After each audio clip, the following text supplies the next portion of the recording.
Shalom semua. Bapak Ibu sehat?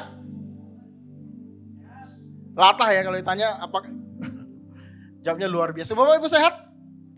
Karena kayaknya lagi banyak yang sakit gitu ya. Banyak yang lagi tepar gitu. Atau yang di depan doang enggak ya? Karena saya melihat banyak yang masuk rumah sakit mulai penuh dan lain sebagainya. Saya berdoa Bapak Ibu dalam keadaan sehat, amin. Nah, hari ini kita akan belajar tema yang tidak asing.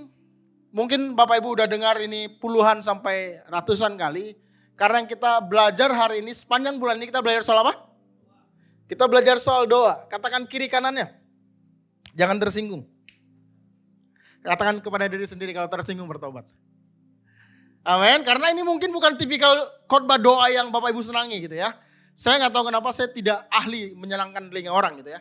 Jadi hari ini siapkan hati kita mau belajar bersama-sama soal doa gitu ya. Nah, doa bukan kata yang asing karena semua agama melakukannya, setuju? Semua agama berdoa. Bahkan ada yang berdoa kepada gunung, ada yang berdoa kepada pohon gitu ya. Terakhir ada yang berdoa kaleng kongguan juga ada gitu ya. Kita bisa berdoa kepada siapa aja. Semua agama melakukannya, kita berdoa dan berdoa bukan kata yang asing. Dan siapa yang percaya kalau doa itu penting? Teman-teman setuju kalau doa itu penting? Penting atau sangat penting? Ada orang Kristen yang bilang gini, doa itu adalah napas orang percaya. Setuju gak? Kalau doa adalah napas orang percaya, kayaknya banyak yang lagi gak bernapas hari ini gitu ya.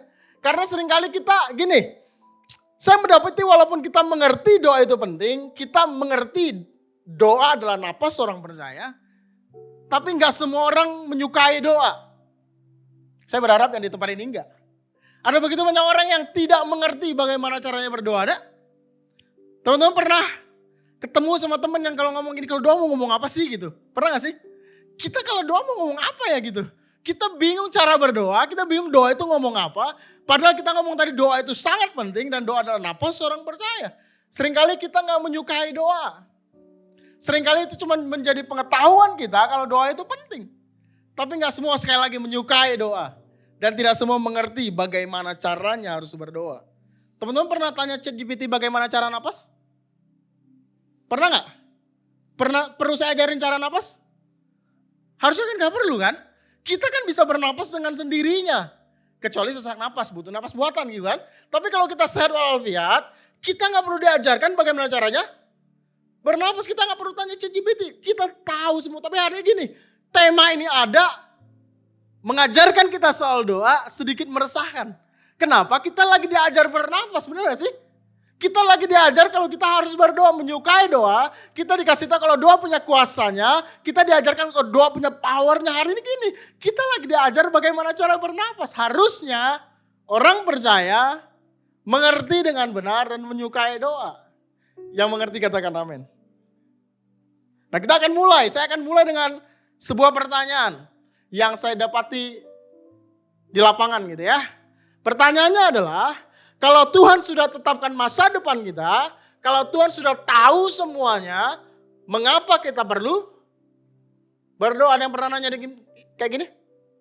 Karena saya orang lapangan, saya menemukan ada begitu banyak pertanyaan demikian. Kalau Tuhan udah tahu semuanya, kenapa saya mesti berdoa? Kalau Tuhan udah tahu masa depan saya, kenapa saya harus berdoa? Kita mulai bingung, kita mulai bertanya-tanya, jangan-jangan doa saya nggak ada kekuatannya. Jangan-jangan doa saya nggak ada ngaruhnya. Kenapa demikian? Karena gini, ada kalanya, next boleh? Ada kalanya kita berdoa dan Tuhan menjawab. Teman-teman pernah berdoa lalu Tuhan menjawab doa kita, pernah gak? Kita pernah berdoa, kita pernah meminta sama Tuhan. Tema minggu kemarin. Kita meminta sama Tuhan dan Tuhan berikan jawaban doa itu kepada kita. Tapi ada kalanya kita lupa berdoa. Tapi hal-hal yang lupa kita doakan terjadi.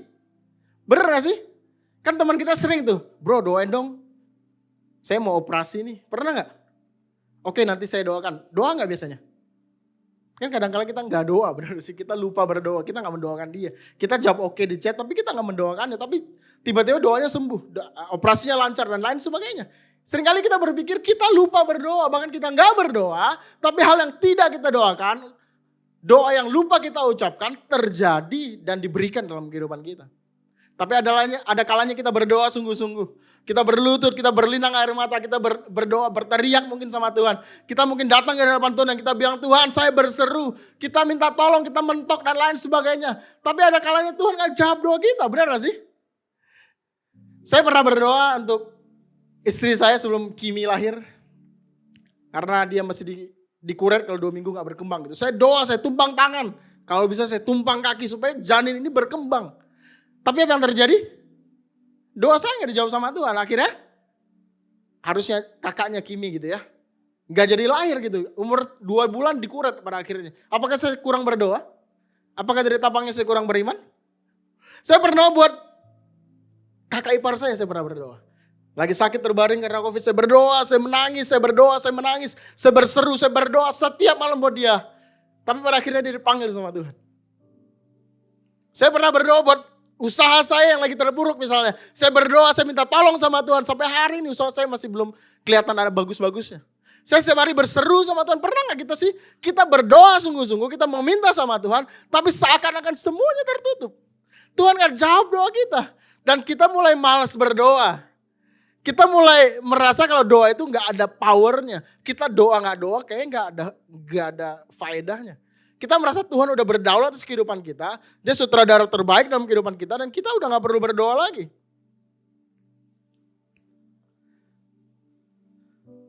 Pakai next coba. Ini gak bisa dipakai ya? Banyak orang percaya mulai berpikir bahwa doa tidak mengubah apapun. Tuhan berdaulat dan dia melakukan apa yang menjadi kehendaknya dalam kehidupan kita. Kita mulai malas berdoa. Coba kita renungkan bersama. Kita mulai berpikir kalau doa itu gak ada faedahnya. Kita melihat kenyataan kehidupan kita bahwa Yesus melakukan apa yang menjadi kemauan, yang menjadi kehendaknya. Dan itu harus terjadi dalam kehidupan kita. Dan doa kita tidak punya andil apapun dalam kehidupan ini. Nah hari ini untuk menjawab pertanyaan-pertanyaan itu, kita mau belajar 2 poin aja, 2 prinsip yang saya mau ajarkan. Dan saya percaya ketika 2 prinsip ini diajarkan, saya berdoa berharap ada sesuatu yang dicerahkan gitu ya. Oke, ini yang pertama. 2 hal ini akan saya bahas. Saya mau teman-teman definisi ulang tujuan doa kita. Yang kedua saya mau teman-teman definisi ulang jawaban doa kita. Jadi tujuannya didefinisi ulang, jawabannya didefinisi ulang gitu ya. Nah hari ini ada begitu banyak orang yang, thank you. Nah hari ini ada begitu banyak orang percaya memiliki tujuan yang salah arah. Kekristenan hari dibombardir dengan pengajaran gini. Berikan hatimu, berikan pikiranmu buat Tuhan, berikan apapun hartamu mungkin buat Tuhan. Maka ini terobosan akan terjadi dalam kehidupan kita. Tuhan tidak pernah berhutang dan dia akan memberkati kita, amin. Kita dibombardir dengan pengajaran-pengajaran demikian, benar? Berikan hatimu, berikan pikiranmu, berikan waktumu, berikan uangmu mungkin. Maka Tuhan akan memberkati kita. Tuhan tidak pernah berhutang, dia pasti memberkati kita, amin. Itu kita kan dibombardir terus-terusan kan. Kita diajarkan apa sih? Kita diajarkan untuk bertransaksi sama Tuhan. Sadar atau tidak sadar, hari-hari ini kita diajarkan untuk bertransaksi sama Tuhan. Bapak Ibu lakukan A, B, C, D. Maka Tuhan akan lakukan D, E, F dalam kehidupan kalian.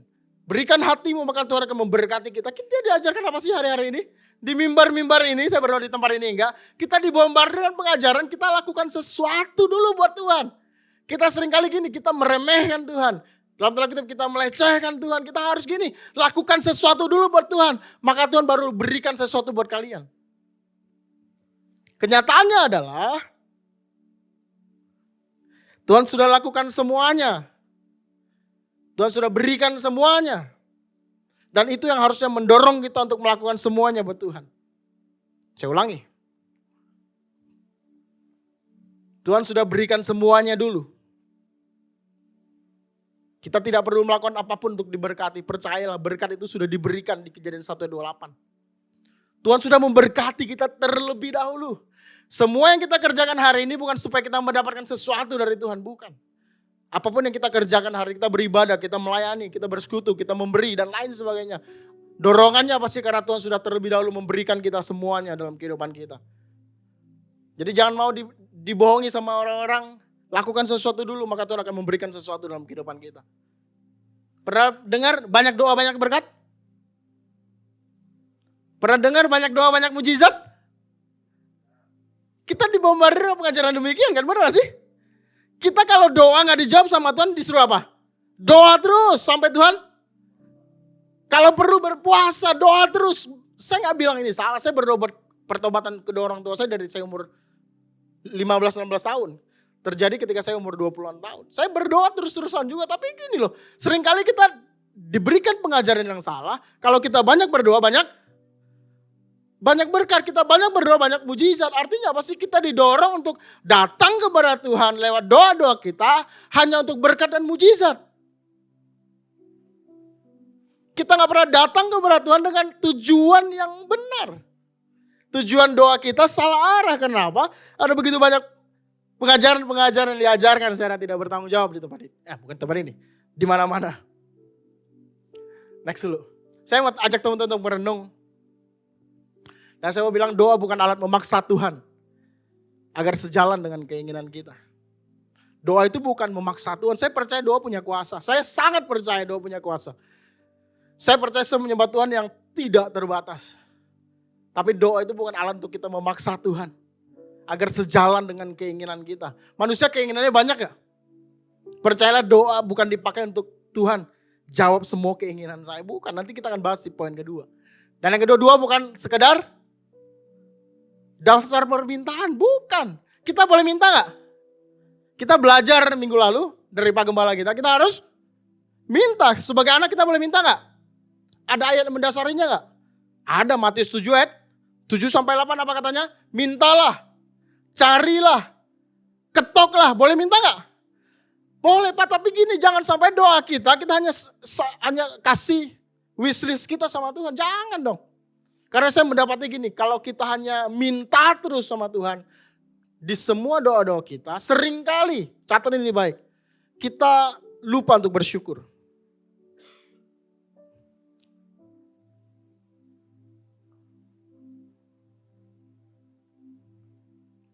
Saya mau tanya jujur sama saya. Kapan kali terakhir kalian berdoa sama Tuhan?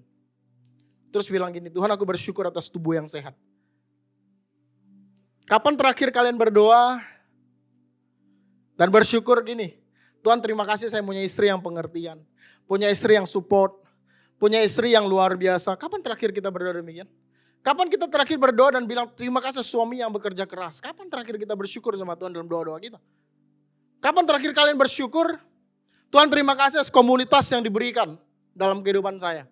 Saya bersyukur bertumbuh di friend. Saya bersyukur saya bertumbuh di gereja ini. Saya bertemu bisa menemukan gereja ini. Kapan terakhir teman-teman bersyukur? Punya teman, punya pekerjaan, punya sahabat baik, punya komunitas.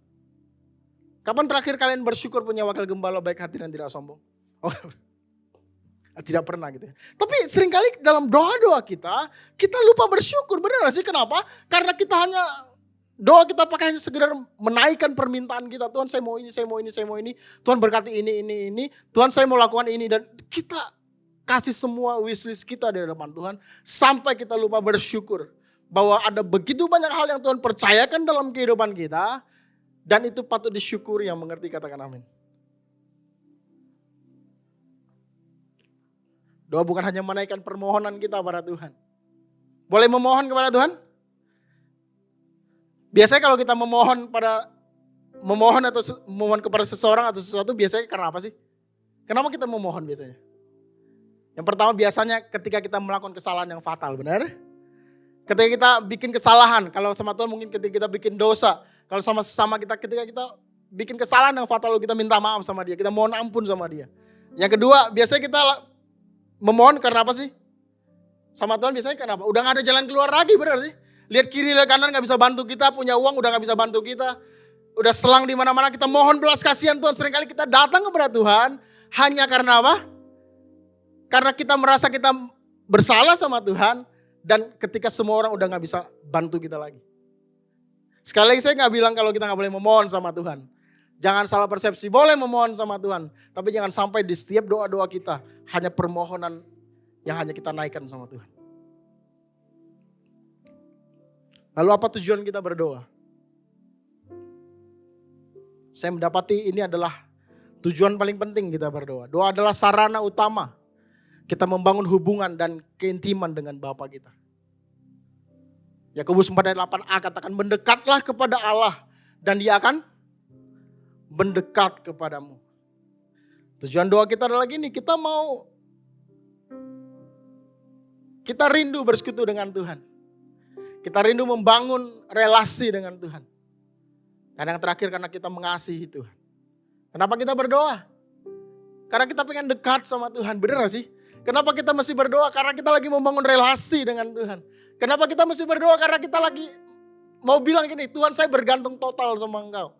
Saya mengasihi Tuhan, saya mengalami kasih Tuhan setiap hari dalam kehidupan kita. Kalau kita ngerti ini, maka yang harus kita renungkan adalah doa itu bukan soal durasi atau lokasi. Tapi terkoneksi sama Tuhan. Makanya 1 Tesalonika 5:17 salah satu ayat Alkitab saya yang paling pendek katakan apalah? Tetaplah berdoa. Saya mau bilang doa itu bukan soal durasi. Ada salah satu hamba Tuhan terkenal punya jemaat mungkin puluhan ribu. Kalau sebut namanya pasti teman-teman tahu. Pernah dengar pendeta Yonggi Cho? Dia berdoa sejam berapa, satu hari berapa jam katanya minimal? 3 jam minimal. Jadi Pastor Yonggi Cho punya jemaat berapa? Puluhan ribu. Berdoa setiap hari. Durasinya berapa? 3 jam setiap hari. Tapi saya mau bilang gini. Doa itu bukan berbicara soal durasi. Kalau teman-teman bisa berdoa 3 jam, berdoalah 3 jam. Tapi kadang-kadang kita gak bisa, benar sih? Baru 15 menit, kita udah bingung mau ngomong apa. Baru doa bentar, kita udah bingung mau ngomong apa lagi sama Tuhan. Makanya saya mau bilang bukan soal durasinya. Bukan soal lokasi, lokasi bisa di mana aja. Kita bisa berdoa di mana aja Bapak Ibu. Kenapa? Tuhan itu, kita pernah dengar lagunya, Tuhan tuh hanya sejauh doa. Dimanapun lokasi kita boleh berdoa. Benar, lagi nyetir boleh doa gak? Percaya gini, ketika kita lagi nyetir, apalagi lagi macet, jangan buru-buru marah-marah. Biasanya banyak pewahyuan di sana. Berdoalah sama Tuhan, renungkan apa yang Tuhan katakan dalam kehidupan kita. Karena biasanya kita perlu berhenti sebentar, lalu kita ketik. Karena apa? Karena kita dapatkan pewahyuan. Teman-teman pernah dapatkan itu?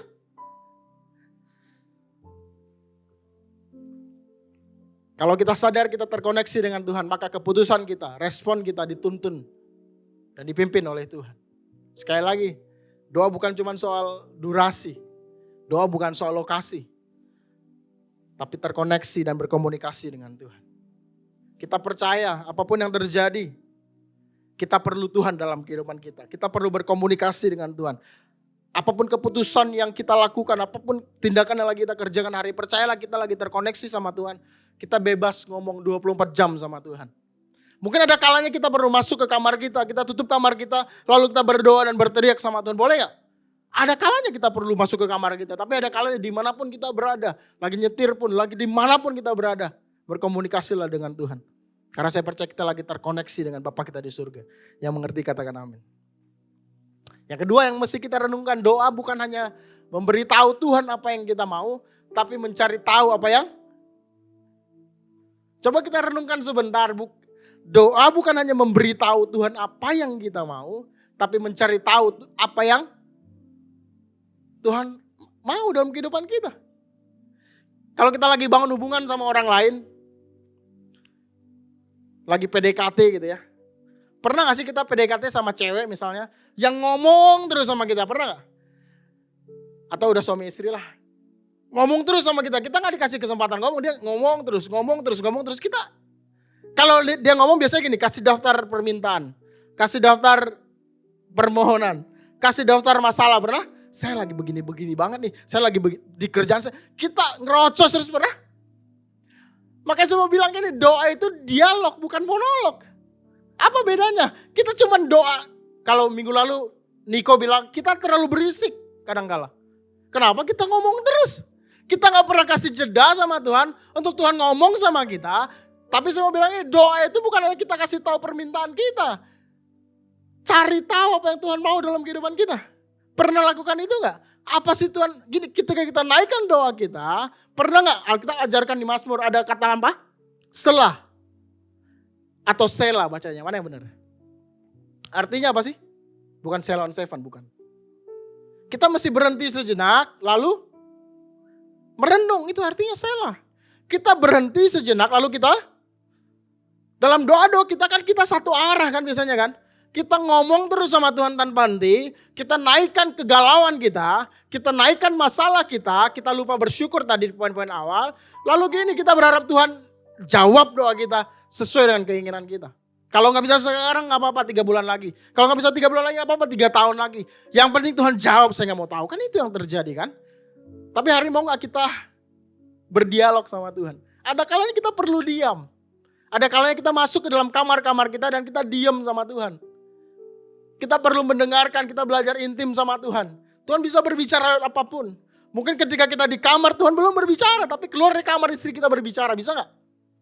Ketika kita keluar dari kamar terus ada teman kita berbicara, bisa gak? Bisa. Tuhan bisa pakai apapun untuk berbicara, untuk memberitahukan apa yang menjadi kehendaknya dalam kehidupan kita. Bagian kita apa sih? Ayo dong jangan terlalu berisik ketika di jam-jam doa kita. Kasih waktu, kasih jeda, dan merenung apa yang Tuhan mau dalam kehidupan kita. Makanya Mother Teresa katakan dalam doa yang paling penting bukan apa yang kita katakan pada Tuhan, tapi apa yang Tuhan katakan kepada kita. Jadi dalam doa apa kata Mother Teresa? Yang paling penting bukan apa yang kita katakan pada Tuhan. Yang kita katakan sama Tuhan penting gak? Tapi bukan yang paling penting kata Mother Teresa. Tapi apa yang Tuhan katakan pada kita, itulah yang paling penting. Seperti kita tahu Mother Teresa bukan orang Katolik dia kan. Tapi dia mengerti doa itu bukan cuma kita kasih tahu apapun yang kita mau kepada Tuhan. Bukan. Tapi cari tahu apa yang Tuhan mau dalam kehidupan kita. Ketika itu terjadi relasi lagi dibangun. Hubungan lagi dibangun. Kita lagi belajar berdialog sama Tuhan. Bukan cuma maunya gue, maunya saya, maunya aku. Bukan. Apa mau Tuhan. Cari itu dalam kehidupan ini. Nah hari ini, di setiap doa-doa kita temukan apa yang Tuhan mau kita lakukan. Dan biar kehendak Tuhan yang terjadi dalam kehidupan kita.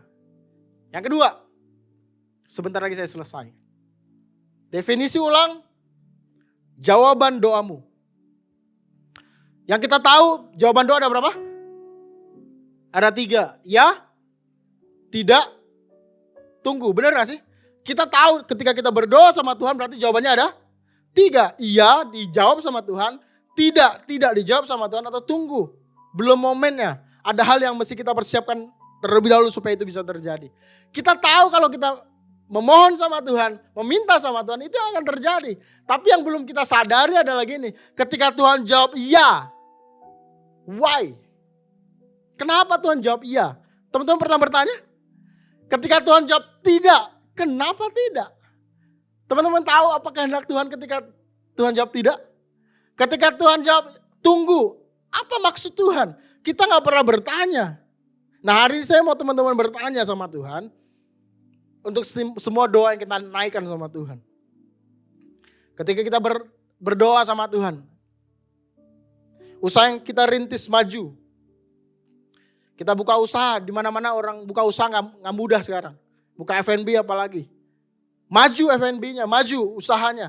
Maju pekerjaannya, dapatkan pekerjaan. Hari-hari ini gak mudah dapat pekerjaan.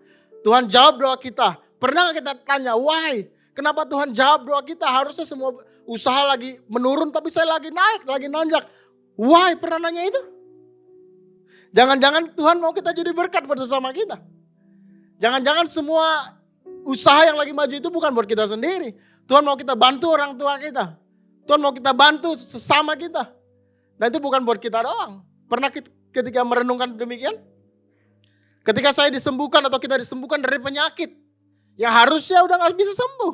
Penyakitnya kronis harusnya udah gak bisa sembuh. Kita pernah hampir mati misalnya. Pernah gak kita bertanya kenapa Tuhan masih sembuhkan kita sampai hari ini? Pernah gak kita tanya why Tuhan kenapa saya masih sembuh? Kenapa saya masih diberikan kesempatan untuk hidup hari-hari ini? Pernah gak kita bertanya?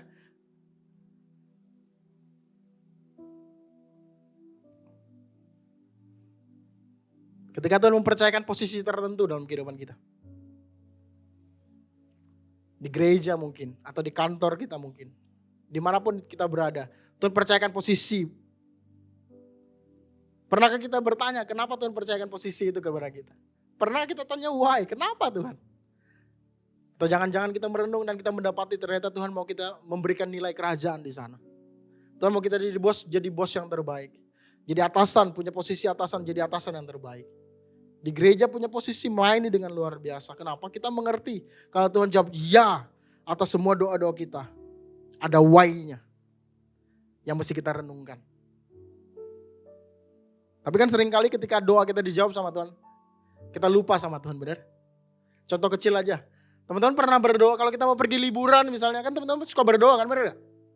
Tuhan sertai perjalanan saya. Tuhan saya mau berangkat di sini. Tuhan sertai perjalanan saya, lindungi saya percaya pertolongan Tuhan tidak pernah terlambat dan lain sebagainya. Jawab jujur. Katanya di gereja gak boleh bohong, kalau bohong 2 kali lipat dosanya gitu ya. Ketika sampai di tempat tujuan, pernah bersyukur sama Tuhan? Kan kalau lagi di pesawat kan kita pegang tangan pasangan kita terus kita berdoa kan, benar gak sih? Atau kita suruh anak kita berdoa. Tapi sampai ke tempat tujuan, pernah bilang thank you Tuhan? Atau lebih sering kita lupa sama Tuhan? Dari muka-mukanya kayak bersyukur semua gitu ya, puji Tuhan. Tapi di Alkitab kita juga pernah menemukan ada 10 orang kusta minta kesembuhan sama Tuhan, yang disembuhkan berapa? 10-10-nya disembuhkan sama Tuhan, tapi yang balik berapa? Yang berterima kasih cuma 1. Nah saya berdoa gini, coba senggol kiri kanan dulu, yang 1 apa yang 9 gitu.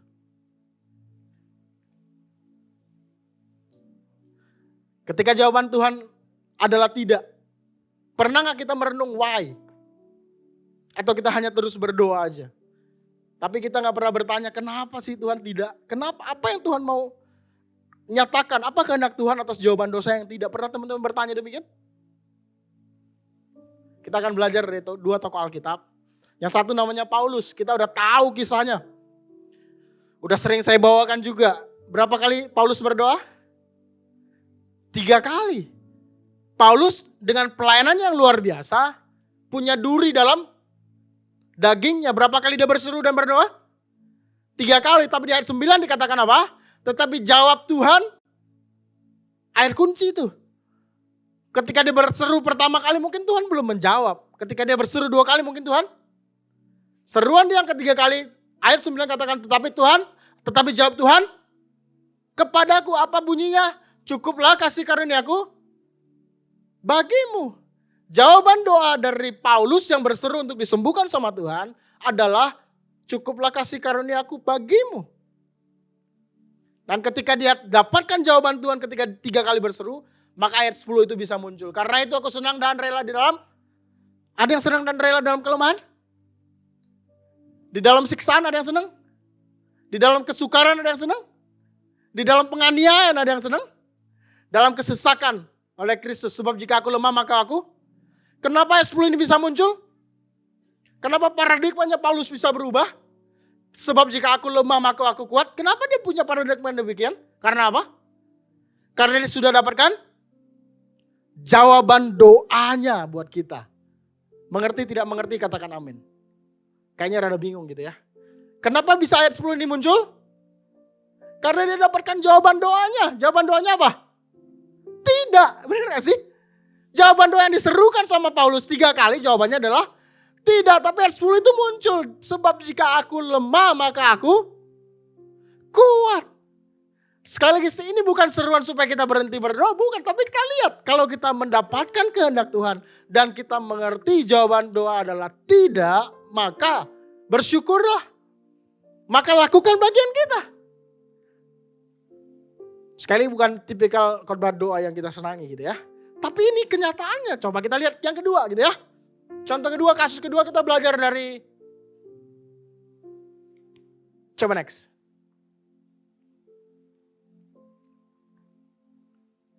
Kebanyakan. Oke, ini dia. Yang kedua kita belajar dari siapa? Dari Yesus. Yesus di Taman Getsemani berdoa gak? Kalau nanti teman-teman pulang 36 sampai 46 itu ayat keseluruhannya, saya ambil 3 aja. Ayat 36 katakan maka sampailah Yesus bersama murid-muridnya ke suatu tempat yang bernama Getsemani. Lalu ia berkata kepada murid-muridnya apa? Duduklah di sini sementara aku pergi. Kalian duduk di sini, saya berdoa di sana gitu kira-kira. Dia ke sana mau ngapain? Mau berdoa. Kalau teman-teman baca 37-nya dia berdoa sekali, 39-nya sekali. Ayat 44 dikatakan ia membiarkan mereka di situ lalu pergi dan berdoa. Berapa kali? 3 kali dia berdoa. Dan doanya apa? Mengucapkan doa yang itu juga. Teman-teman tahu doa itu juga itu apa? Bapa kalau bisa, lalukanlah cawan ini dari padaku. Tapi biar kehendakmu yang jadi, bukan kehendakku. Berapa kali dia berdoa? Kali pertama dia berdoa, dia balik ke murid-muridnya lagi apa? Lagi tidur, dia bilang apa? Gak bisa ya lu berjaga-jaga 1 jam aja. Saya lagi mau gentar, bahkan mau mati rasanya. Saya percaya Tuhan bukan takut mati, karena dia udah tahu. Yang Tuhan takut itu cara matinya. Karena memang mengerikan hukuman salib gitu ya. Dia bilang sama murid-muridnya, hati saya mau remuk, saya hancur. Bahkan ada yang bilang apa, peluhnya jadi darah, saking frustasinya, saking stresnya Yesus. Dia bilang gini, dia butuh orang lain, kita butuh orang lain kadang-kala benar. Butuh teman, butuh sahabat, berdoa bersama, berjaga-jaga bersama 1 jam aja. Dan kalian gak bisa, dan kalian tertidur. Tuhan kembali berdoa kedua kali. Ketika dia balik dari murid-muridnya ngapain? Tidur lagi, dia bilang apa? Gak bisa berjaga-jaga 1 jam. Tapi di ayat yang ke-44, ayat yang ke-45 dikatakan ini. Sesudah ia datang kepada murid-muridnya setelah dia berdoa berapa kali? 3 kali. Dan berkata kepada mereka apa? Tidurlah sekarang dan kenapa beda? Tadi disuruh apa? Berdoa 1 jam, berjaga-jaga bersama dengan saya. Jangan tidur dulu, jangan. Tapi di ayat 45 katakan, tidurlah sekarang dan istirahatlah. Kenapa bisa demikian? Kenapa bisa berubah?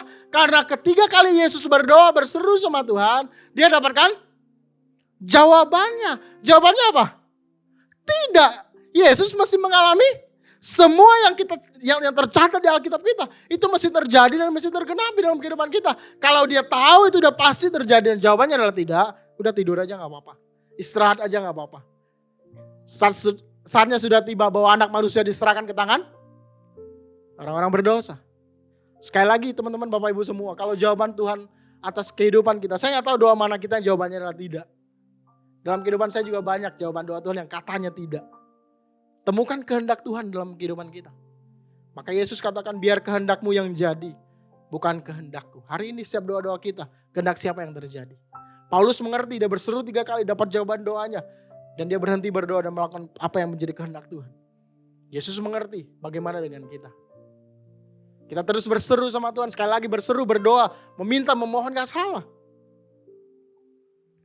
Tapi yang paling penting, temukan kehendak Tuhan dalam kehidupan kita. Yang terakhir, ketika jawaban doa adalah tunggu. Oh ini ada. Yang paling penting dari doa bukan jawabannya, tapi cari tahu apa yang Tuhan mau dan mentaatinya. Edwin Lewis Cole katakan 1 ons ketaatan lebih penting daripada, ini bukan kata saya, tapi kata Edwin Lewis Cole, 1 ons ketaatan lebih berharga daripada 1 ton doa. Saya gak lagi mengecilkan peran doa, percayalah. Doa sermon ini bukan mengecilkan peran doa. Tapi doa tanpa ketaatan mengubah Tuhan yang harusnya jadi raja menjadi alat. Untuk memuaskan semua keinginan kita. Makanya hari ini saya mau bilang gini, doakan yang kita lakukan. Apapun yang kita lakukan berdoalah. Tapi jangan lupa, lakukan yang kita doakan. Berdoalah ketika kita bangun tidur, berdoalah ketika kita mau bangun sebuah usaha, berdoalah buat pasangan kita, berdoalah untuk apapun yang kita lagi lakukan hari-hari ini, berdoalah. Tapi jangan lupa, lakukan yang kita doakan. Kita boleh berdoa minta pasangan, boleh? Boleh ya? Boleh minta pasangan, boleh sama Tuhan? Boleh. Tapi jangan lupa, lakukan yang kita doakan. Kenapa? Karena ada kalanya Tuhan mau kita jadi yang terbaik dulu. Ada kalanya Tuhan bilang gini, lu berdoa buat pasangan yang terbaik. Lu udah terbaik bukan? Ada kalanya kita berdoa minta usaha yang terbaik. Attitude lu udah terbaik bukan? Itu yang mau Tuhan cari dalam kehidupan kita. Jadi sekali lagi ketika jawaban Tuhan adalah tidak, pastikan kita mengerti kehendak Tuhan. Dan kehendak Tuhan lebih penting daripada semua keinginan kita. Yang mengerti katakan amin. Yang terakhir tadi jawabannya tunggu. Jadi ketika disuruh tunggu, percayalah. Ada hal yang mau Tuhan nyatakan dalam kehidupan kita. Ini terakhir, refleksi terakhir. Coba baca bersama-sama dengan saya. Boleh bangkit berdiri, saya minta pemusik untuk maju ke depan. Saya mau teman-teman baca ini bersama-sama. Siap? 1, 2, 3. Apakah? Sekali lagi, lebih kompak lagi. Habis ini kita makan siang gitu ya. 1, 2, 3. Apakah? Maukah kita merenung sebentar, amin? Jangan sampai kita berdoa sama Tuhan. Bukan karena mengasihi dia. Bukan karena pengen bangun hubungan sama Tuhan. Tapi kita hanya menginginkan sesuatu dari Tuhan. Sehingga di setiap momen dalam kehidupan kita, di setiap momen doa-doa kita hanya perlukan apa yang kita inginkan dalam kehidupan kita. Seruan dari Edwin Lewis Cole tadi katakan,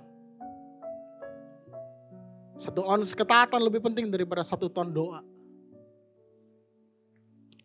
Tetap berdiri bersama dengan saya udah 50 menit gitu ya. Lagi kurang saya 50 menit, berdiri bentar, gak apa-apa ya. Dan saya mau bilang ketaatan jauh lebih penting. Kehendak Tuhan jauh lebih penting. Apa mau Tuhan jauh lebih penting daripada jawaban ya, tidak atau tunggu dalam kehidupan kita. Hari ini pulang dari tempat ini, pastikan kita berdoa karena mengasihi Tuhan. Pastikan kita berdoa karena kita mau mengerti kehendak Tuhan lebih lagi. Sekali lagi mungkin ini bukan tipikal khotbah doa yang kita inginkan.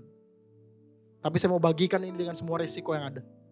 Supaya teman-teman pulang dari tempat ini mengerti. Kita adalah hambanya. Kita bukan cuma anak, saya percaya kita anak-anaknya. Tapi kita juga hamba-hambanya. Dia raja, berdaulat atas kehidupan kita. Semua yang dia mau harus terjadi dalam kehidupan kita. Seperti Maria katakan, yes, ini hambamu. Katakan apa yang kau mau. Sama seperti hamba-hamba Tuhan adalah Alkitab, Tuhan berkata-katalah karena aku hambamu. Samuel pernah berkata demikian. Tuhan ini hambamu, berbicaralah. Naikkan doamu dan ucapan syukurmu di hadapan Tuhan. Karena dia baik dalam kehidupan kita. Terima kasih Bapak. Terima kasih.